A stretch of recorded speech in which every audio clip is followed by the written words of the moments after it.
Hey, so what does it cost to own and maintain a vehicle? Well, I'm going to talk about the maintain part. So basic maintenance, repairs, tires, breakdowns, all of those things add up over the course of time. I've done some research in our database, and it shows that across a 5-year span, the average monthly cost to maintain a vehicle will totally depend on what you drive. So I simplified it even further.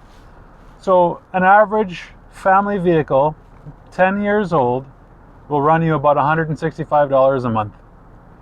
And then all the way up to a high-end exotic Mercedes or European Land Rover, something like that, is going to be closer to $300. So I hope that answers the question. How much does it cost to maintain my car? That's per month.